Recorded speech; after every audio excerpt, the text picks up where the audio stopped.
খুব সংক্ষিপ্ত পরিসরে রাসূল সাল্লাল্লাহু আলাইহি ওয়াসাল্লামের জীবনী থেকে আমরা কিছু লাইফ লেসন নিয়ে আসবো। আমরা কি শিখতে পারি রাসূল সাল্লাল্লাহু আলাইহি ওয়াসাল্লামের জীবনী থেকে। প্রথম যেই লেসনটা আমরা উল্লেখ করতে চাই সেটা হচ্ছে রাসূল সাল্লাল্লাহু আলাইহি ওয়াসাল্লাম খুব বড় মনের মানসিকতার অধিকারী ছিলেন, বড় মনের, বড় হৃদয়ের অধিকারী ছিলেন। তিনি সবার জন্য ছিলেন। He use to think beyond the narrow borders. কখনো ন্যারো মাইন্ডেড ছিলেন। উনি সবাইকে অ্যাকোমোডেট করতে চাইতেন। তিনি আলামিন, বিশ্ববাসীর জন্য রহমত।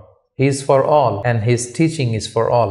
দ্বিতীয় যে শিক্ষাটা আমরা পাই সেটা হচ্ছে রাসূল সাল্লাল্লাহু আলাইহি ওয়াসাল্লাম সবসময় সংঘবদ্ধ জীবনযাপন করেছেন। আমরা যদি দেখি মক্কাতে সংঘবদ্ধ, মদিনাতে সংঘবদ্ধ, যেখানে তিনি ছিলেন সংঘবদ্ধ ছিলেন এবং আমরা যেন ইউনাইটেড থাকি। কোরআনের শিক্ষাটা তিনি বারবার বলেছেন, ওয়ালা তাফাররাকু, তোমরা বিচ্ছিন্ন হয়ো না, তোমরা আলাদা হয়ে জীবনযাপন করো না, বরং তোমরা সংঘবদ্ধ জীবনযাপন করো। 3 নম্বর যে শিক্ষাটি আমরা পাই রাসূল সাল্লাল্লাহু আলাইহি ওয়াসাল্লামের জীবনী থেকে সেটা হচ্ছে তিনি পিস লাভার ছিলেন, শান্তিকামী। কখনো সংঘাতে সহজে বিরোধে জড়াতে চাইতেন না। সবসময় শান্তি প্রতিষ্ঠায় তিনি অগ্রগামী ছিলেন। আমরা যদি দেখি যে কুরাইশদের সাথেও কিন্তু তিনি পিস ট্রিটি করেছেন, শান্তি চুক্তি। সাহাবারা রাজি হচ্ছিলেন না, কিন্তু তিনি করেছেন। মদিনায় এসে তিনি মদিনা চার্টার করেছেন, মদিনা সনদ করেছেন, ইহুদিদের সাথে একসাথে থেকেছেন। কিন্তু মদিনা সনদ ভঙ্গ হয়েছে যখন তারা বিশ্বাসঘাতকতা করেছে। তার মানে তিনি সবসময় শান্তির পক্ষে ছিলেন। তো আমরা যারা নবীজির উম্মত বলে নিজেদেরকে দাবি করি, আমরা যেন সবসময় শান্তিকামী হই, আমরা যেন শান্তির পক্ষে থাকি, এটা আমাদের জন্য শিক্ষা। 4 নম্বর যে শিক্ষাটি আমরা পাই সেটা হচ্ছে he was the flag bearer of justice. ন্যায় যেখানে, সত্য যেখানে, ইনসাফ যেখানে, জাস্টিস যেখানে, তিনি সেখানে। তার প্রমাণ আমরা দেখি 20 বছর বয়সে তিনি যখন যুবক, তখন তিনি হেলফুল ফুজুল নামে যুব সংঘ করেছেন। উদ্দেশ্য কি ছিল? মাআল মাজলুম দিদ্দাল জালিম। আমরা সবসময় মাজলুমের পক্ষে থাকবো, জালেমের বিরুদ্ধে। কোনো জালেম যেন কোনো ব্যবসায়ীকে, ভিনদেশীকে, কাউকে যেন ঠকাতে না পারে। মাজলুমের পক্ষে লড়বার জন্য তিনি এটা করেছেন। তার মানে ইনসাফ, জাস্টিস, ন্যায় পরায়ণতার পক্ষে তিনি সবসময় কাজ করেছেন। আমরা যেন সবসময় ন্যায় পরায়ণতার পক্ষে থাকি, এটাই আমাদের জন্য শিক্ষা। 5 নম্বর যে ব্যাপারটা আমরা দেখি যে রাসূল সাল্লাল্লাহু আলাইহি ওয়াসাল্লামের পুরো জীবনীটা যদি আপনারা খেয়াল করেন, সবসময় রাসূল সাল্লাল্লাহু আলাইহি ওয়াসাল্লাম একটা স্ট্রাগলের মধ্য দিয়ে গিয়েছেন। তিনি আল্লাহর নবী, শুধু নবী নয়, শ্রেষ্ঠ নবী, আল্লাহর হাবিব। তার কাছে কোরআন নাজিল হয়েছে, তার কাছে ওহী আসতো, আল্লাহর সরাসরি সাহায্য তিনি পেয়েছেন, আল্লাহর সাথে কথা বলতেন। তারপরও তার জীবন কিন্তু স্ট্রাগল মুক্ত ছিল না। সবসময় তিনি স্ট্রাগলের মধ্য দিয়েছিলেন। আমরা একটু স্ট্রাগল করলে হতাশ হয়ে পড়ি, একটু বিপদে পড়লে হতাশ হয়ে পড়ি। আমরা যদি রাসূলের জীবনী দেখি তাহলে আমরা বুঝতে পারবো না, হতাশ হওয়া যাবে না, ধৈর্য ধারণ করতে হবে। কারণ struggle is the part of our life. আমার নবী স্ট্রাগল করেছেন, তিনি সংগ্রাম করেছেন। সো সংগ্রাম আমাদের জীবনের অংশ।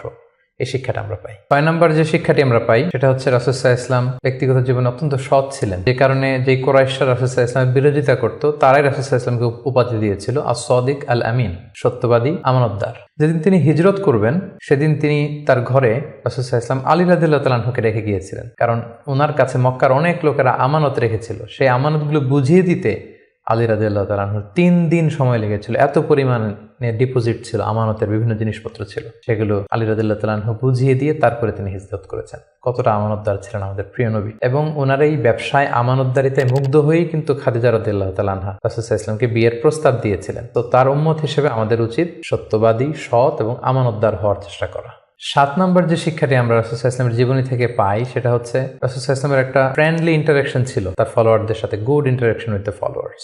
আমাদের অনেক লিডারদের মধ্যে একটা বসি ভাব থাকে যে আমি সব জানি, আমার ফলোয়াররা কিছুই জানে না, আমার টিমের লোকেরা কিছুই জানে না। না, রাসূল সাল্লাল্লাহু আলাইহি ওয়াসাল্লাম এটা করতেন না। কারোর কাছ থেকে কোনো ভালো কনসালটেশন, কোনো পরামর্শ আসলে পলিসি মেকিংয়ে তাদের কথাও তিনি রাখতেন। সুবহানাল্লাহ, এটা একটা গুড লিডারের বৈশিষ্ট্য। 8 নম্বর যে শিক্ষাটা আমরা পাই সেটা হচ্ছে রাসূল সাল্লাল্লাহু আলাইহি ওয়াসাল্লাম হেভিলি ফোকাসড ছিলেন তার মিশনে। সেই যে মক্কায় তিনি তাওহীদের বাণী প্রচার করতে শুরু করেছেন, রিসালাতের বাণী প্রচার করতে শুরু করেছেন, আখিরাতের কথা মানুষকে প্রচার করতে শুরু করেছেন। তার যে দাওয়াতের ফোকাস, এই ফোকাস থেকে কোনো প্রলোভন, কোনো লোভ, কোনো স্ট্রাগল, কোনো বিপদ রাসূল সাল্লাল্লাহু আলাইহি ওয়াসাল্লামকে এক চুল পরিমাণ নাড়াতে পারেনি। আমরা যদি জীবনে সফল হতে চাই আমাদের ফোকাস ঠিক রাখতে হবে। ফোকাস থেকে আমরা নড়ে গেলে কিন্তু আমরা সফলতার দেখা পাবো না।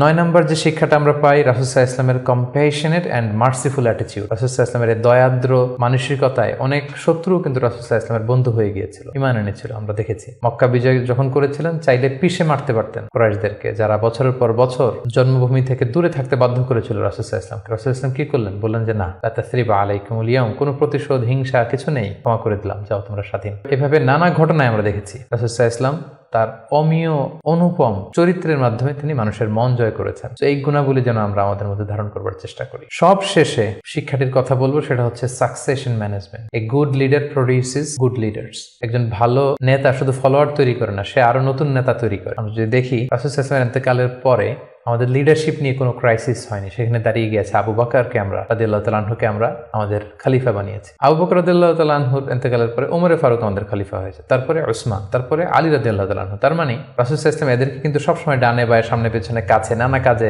এঙ্গেজ করে নতুন নেতৃত্ব, নিউ লিডারশিপ কিন্তু তিনি তৈরি করেছিলেন। ফলে এই সাকসেশন ম্যানেজমেন্টে কিন্তু রাসূল সাল্লাল্লাহু আলাইহি ওয়াসাল্লাম সাকসেসফুল ছিলেন, এবং এখান থেকে আমরা যারা লিডারশিপ কোয়ালিটি আমাদের আছে, আমরা যেন নতুন লিডার তৈরি করে যেতে পারি উম্মার জন্য, এই শিক্ষাটি কিন্তু আমরা পাই। সম্মানিত শুধু রাসূল সাল্লাল্লাহু আলাইহি ওয়াসাল্লামের ফলোয়ার বা উম্মাহ হিসেবে আমাদের উচিত রাসূল সাল্লাল্লাহু আলাইহি ওয়াসাল্লামের আদর্শকে আমাদের জীবনে বাস্তবায়ন করা, তার প্রতি ভালোবাসার সর্বোচ্চ নমুনা পেশ করা, তার সম্মান আমাদের সম্মান। তাকে যখন গালি দেওয়া হয়, তার বিরুদ্ধে যখন কটু কথা বলা হয়, আমরা যেন তখন এর প্রতিবাদ করি, লেখনীর মাধ্যমে, বক্তব্যের মাধ্যমে, একত্রিত হয়ে বিভিন্ন ইভেন্টস করার মাধ্যমে রাসূল সাল্লাল্লাহু আলাইহি ওয়াসাল্লামের রেখে যাওয়ার শিক্ষা যেন আমরা আমাদের বাস্তব জীবনে কাজে লাগাই, আমরা যেন অন্যের কাছে পৌঁছাই, আমরা যেন সোশ্যাল মিডিয়াতে ছড়িয়ে দেই, এবং রাসূল সাল্লাল্লাহু আলাইহি ওয়াসাল্লামের এই শিক্ষা যেন আমরা আমাদের অমুসলিম ভাই বোনদের কাছে পৌঁছাতে পারি। আমরা যেন রাসূল সাল্লাল্লাহু আলাইহি ওয়াসাল্লামকে আমাদের জীবনের চাইতে বেশি ভালোবাসতে পারি, আমরা যেন বেশি বেশি রাসূল সাল্লাল্লাহু আলাইহি ওয়াসাল্লামের প্রতি দুরূদ পড়ি, তার রেখে যাওয়ার শিক্ষা এবং আদর্শ যেন আমরা মেনে চলতে পারি। আল্লাহ তাআলা আমাদের সবাইকে কথাগুলো বোঝার, আমল করার তৌফিক দান করুন।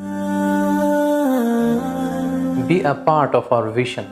Do listen and share the khair.